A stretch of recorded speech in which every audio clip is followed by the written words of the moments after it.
Que Dieu vous bénisse, mes très chers frères et très chères sœurs. Quelle allégresse d'être à nouveau avec vous. Je suis très heureuse aussi de pouvoir méditer en le Seigneur, de pouvoir lire et ouvrir la Bible, de réaliser ces méditations. À travers les méditations, nous louons le Seigneur, nous honorons le Seigneur et nous le glorifions. Tout cela est notre aliment spirituel durant ces jours de tribulation. N'oubliez pas que dans nos prières, nous devons demander au Seigneur qu'il soit rempli de miséricorde, que le Seigneur puisse ôter cette pandémie, que le Seigneur puisse se rappeler de nous et qu'il puisse aussi mettre une fin à toutes ces difficultés.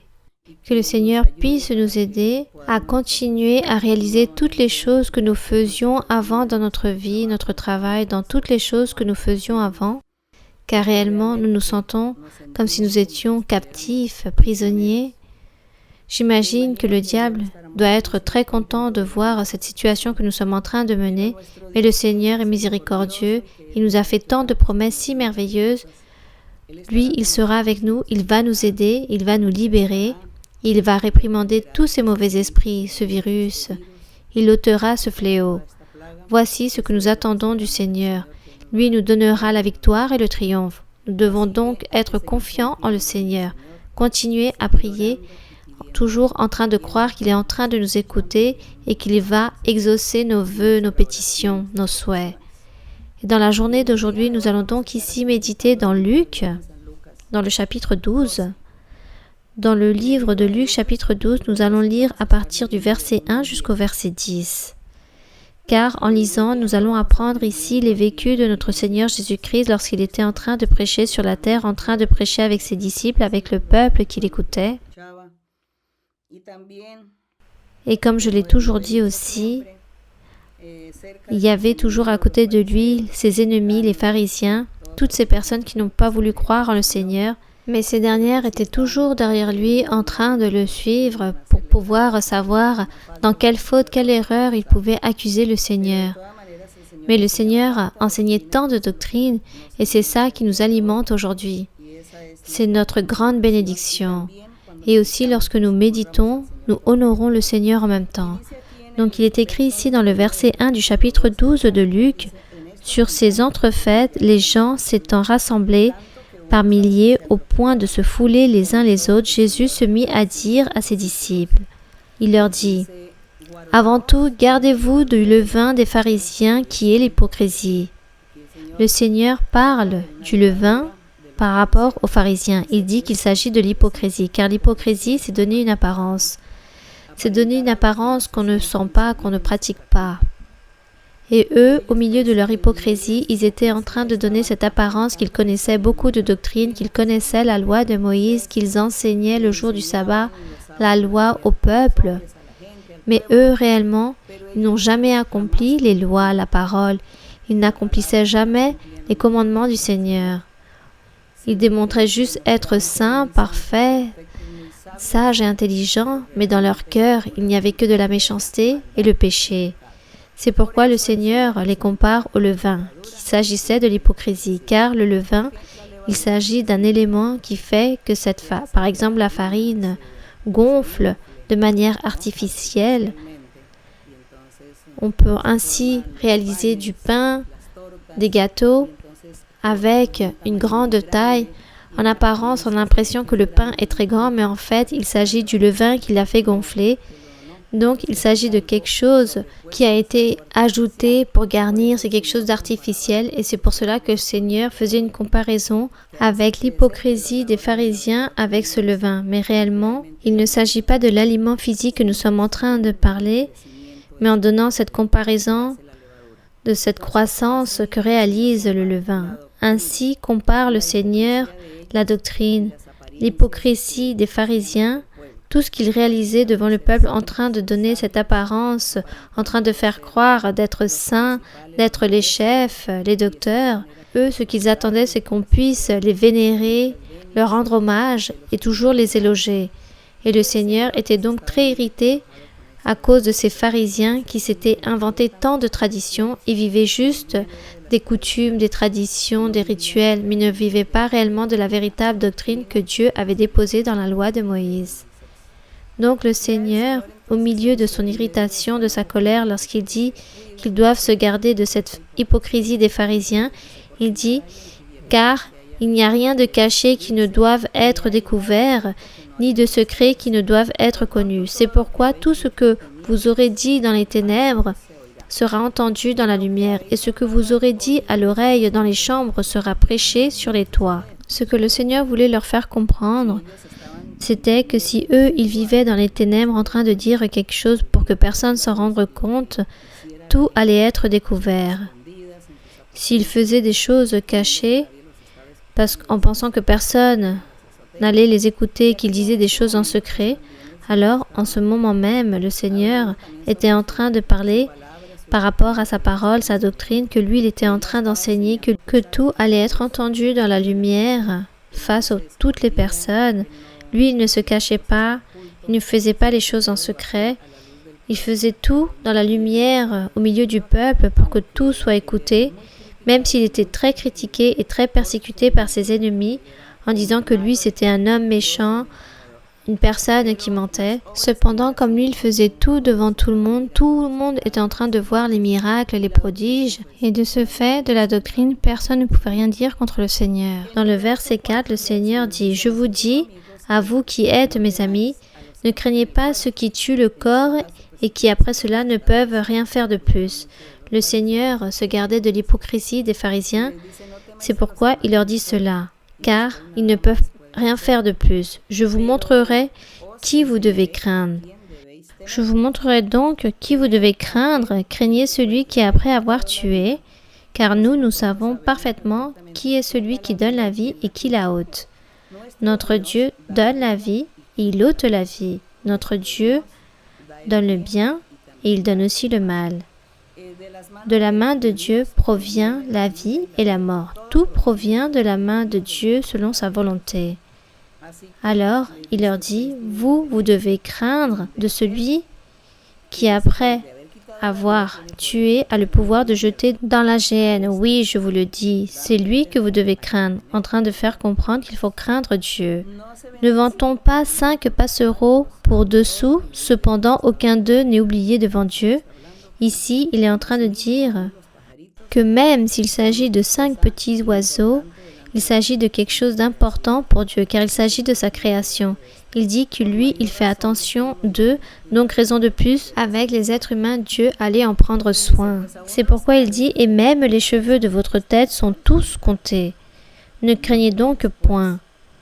Vous valez plus que beaucoup de passereaux. Il dit donc que même les cheveux de notre tête, le Seigneur les a tous comptés.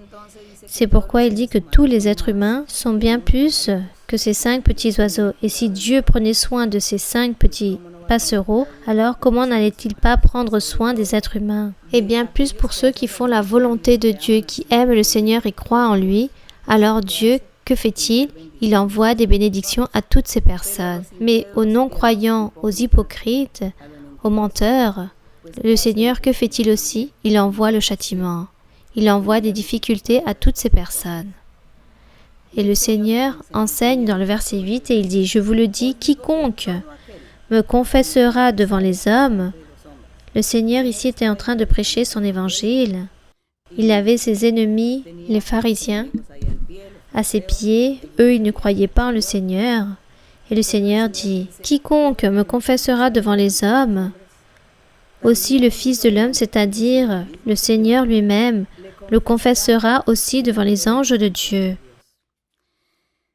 Mais celui qui me régnera devant les hommes sera régné devant les anges de Dieu. » Le Seigneur était en train d'enseigner que personne ne devait avoir honte de prêcher ou de publier le Seigneur Jésus-Christ, de parler du Seigneur Jésus-Christ et de son vrai évangile, de sa véritable parole. Ce que lui, il était en train de faire là-bas, en train de prêcher le royaume des cieux, en train de se manifester avec des prodiges, des miracles, et que toute personne, homme ou femme, devait publier, prêcher, rendre témoignage et confesser que le Seigneur était le chemin, la vérité, la vie, le chemin qui mène à la vie éternelle et que personne ne devait en avoir honte. À l'époque, personne ne devait en avoir honte. Aujourd'hui, ce verset aussi, nous devons le prendre en compte. Car aujourd'hui, il existe beaucoup de personnes qui ont honte de dire que les personnes lisent la Bible. Il y a des personnes qui rougissent de honte par le fait qu'on puisse savoir que ces personnes ont une Bible et la lisent. Donc, ces personnes cachent la Bible et cachent leur véritable identité parce que ces personnes ont honte de dire qu'elles vont dans une église pour lire la Bible, pour chanter le Seigneur, pour vénérer le Seigneur. Ces personnes ont honte et cachent leur véritable identité spirituelle. Et le Seigneur s'irrite pour tout cela. Il dit que quiconque qui rougira de honte par le fait de suivre Dieu, par le fait de dire « je lis la Bible, je me réunis dans une église pour chercher Dieu », celui qui rougira de honte, alors Dieu aussi rougira de honte lorsque cette personne sera là devant sa présence, il la rejetera. Voilà ce qui est très triste et lamentable, et c'est ce que nous devons comprendre et nous garder de cela. Nous devons craindre Dieu, nous devons aimer Dieu, nous devons glorifier son nom, être confiants, croire en lui, donc pas besoin de nous rougir de honte ou pourquoi donner une apparence de ce que nous ne sommes pas. Chaque jour qui passe, nous devons être meilleurs devant le Seigneur. C'est pourquoi il est très important de lire la Bible. La lecture de la Bible est très importante car elle nous enseigne le meilleur chemin, le chemin correct à suivre afin que nous puissions faire la volonté du Seigneur. Et ici, le Seigneur parle de ces personnes qui renient le Seigneur, qui ont eu honte du Seigneur. Et dans le verset 10, il dit « Quiconque parlera contre le Fils de l'homme, ou le Seigneur Jésus-Christ, il lui sera pardonné. Mais à celui qui blasphémera contre le Saint-Esprit, il ne sera point pardonné. » Car les personnes, lorsqu'elles ont honte de Dieu, renient le Seigneur, et lorsque les personnes sont hypocrites, alors ces personnes sont en train de blasphémer d'une façon contre le Saint-Esprit, comme le faisaient les pharisiens. Car eux, ils disaient que le Seigneur Jésus-Christ était un menteur, que lui c'était un démon, que lui c'était une personne qui trompait. En disant tout cela du Seigneur Jésus-Christ, ces personnes étaient en train de mettre à terre la parole prophétique de notre Dieu, qui depuis l'Antiquité, depuis la Genèse et depuis toute la Bible, Dieu a parlé et a promis qu'il serait en train d'envoyer dans le futur son Messie, le Sauveur, qu'il allait envoyer le Fils de l'homme, qu'il allait envoyer le Seigneur Jésus-Christ pour le salut des âmes, afin que ce dernier puisse prêcher et enseigner sa parole, sa doctrine, son évangile. Et c'est là, cette prophétie de notre Seigneur Jésus-Christ, la méprise beaucoup de personnes en disant que Jésus-Christ est un menteur. Comme dire ce que Dieu a parlé dans la Bible, ce que Dieu a promis dans la Bible, tout cela est un mensonge. Et c'est là, lorsque nous disons qu'apparaît le blasphème contre le Saint-Esprit. Le Seigneur disait, si quiconque parle contre le Seigneur Jésus-Christ, qui est cet os, cette chair, cette personne physique humaine de lui, alors tout cela lui sera pardonné, ce péché. Mais le blasphème contre le Saint-Esprit ne sera pas pardonné. Car nous devons faire attention. Si Dieu, depuis le début, il a promis, il a parlé qu'il allait envoyer dans le futur le Seigneur Jésus-Christ pour le salut, pour la prédication de l'Évangile, des bonnes nouvelles du salut, tout cela, il faut y croire. Et si nous sommes non-croyants, et si quelqu'un met à terre tout cela en disant qu'il s'agit d'un mensonge, celui-ci blasphème contre Dieu, blasphème contre la même parole de Dieu, et ce péché ne sera pas pardonné. Alors, toute cette doctrine du Seigneur, Dieu était en train de l'enseigner, les pharisiens étaient là, car eux, c'étaient les premiers qui étaient en train de commettre des blasphèmes contre le Saint-Esprit, par le fait de mettre à terre la parole du Seigneur Jésus-Christ, parole prophétique donnée par notre Seigneur Jésus-Christ depuis l'Antiquité, à travers la bouche de ses prophètes. Alors, il faut se garder de tout cela, il faut être sage et intelligent, et ne pas ouvrir notre bouche à la légère, mais plutôt demander à Dieu qu'il puisse nous enseigner, qu'il puisse nous aider, qu'il puisse nous guider, qu'il puisse nous montrer à travers des songes, qu'il puisse nous enseigner son chemin avant de commettre un blasphème ou commettre des injures contre Dieu et qu'ainsi nous puissions perdre la vie éternelle ou nos bénédictions par notre obstination. Alors que mon Dieu puisse être avec chacun d'entre vous, que Dieu puisse aussi être avec moi. Nous allons donc prier le Seigneur. Père céleste, Père de notre Seigneur Jésus-Christ, éternel Dieu, merci Seigneur, car toi, depuis le début, tu as fait tant de promesses pour l'humanité. Tu as réalisé des promesses aussi pour la journée d'aujourd'hui de ce que nous sommes en train de vivre. Les bénédictions, la manifestation du Saint-Esprit avec ses dons précieux. Nous sommes en train de vivre ce merveilleux évangile que tu nous as laissé. Nous sommes en train de vivre ta présence dans nos vies, dans nos cœurs. Nous sommes en train de voir ta main toute puissante à travers des miracles, des prodiges aussi. Merci Seigneur, car nous sommes en train de profiter de tes promesses que tu as réalisées depuis l'Antiquité. Nous sommes en train de les vivre aujourd'hui. Et de ce fait, les nouvelles générations dans le futur vont les vivre, elles vont en profiter. Merci Seigneur, merci mon Père pour ta miséricorde, pour ton amour. Merci pour nous avoir envoyé le Seigneur Jésus-Christ, car lui c'est la vie, c'est la lumière. Lui, il est le tout dans notre être. Merci mon Père. En ce moment, mon Seigneur, au nom glorieux de Jésus-Christ, je te demande, mon Seigneur, que tu puisses tendre ta main remplie de miséricorde, ta main toute puissante et miraculeuse sur tous les hommes, sur toutes les femmes, sur toutes les personnes âgées, enfants, qui ont des maladies incurables. Peu importe la maladie, peu importe la douleur, que ces personnes vivent dans leur corps, que tu puisses les guérir, que tu puisses les délivrer, que tu puisses les purifier.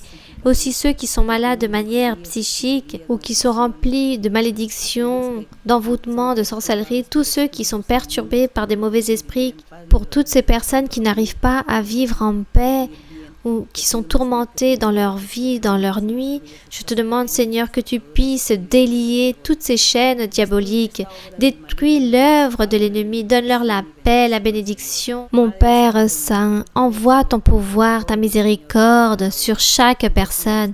Ôte ce fléau, ce virus aussi qui vit dans le monde. Sois miséricordieux de chacun d'entre nous, mon Père Céleste. Bénis-nous, Seigneur. Merci, mon Seigneur. Envoie la joie, la paix, l'allégresse pour que chaque personne puisse sentir dans leur cœur cette envie de lire la Bible et de chercher ta face, ton chemin. Je te le demande, Seigneur, au nom glorieux de Jésus-Christ, ton Fils aimé. Gloire à ton nom pour toujours. Nous allons chanter le cantique 130 qui a pour titre « En mon être des mélodies résonnent ». En mon être des mélodies résonnent, des chansons d'amour, célébrant le Sauveur. En mon aide des mélodies résonnent, des louanges pour Jésus. En mon aide des mélodies résonnent, des chansons d'amour, célébrant le Sauveur.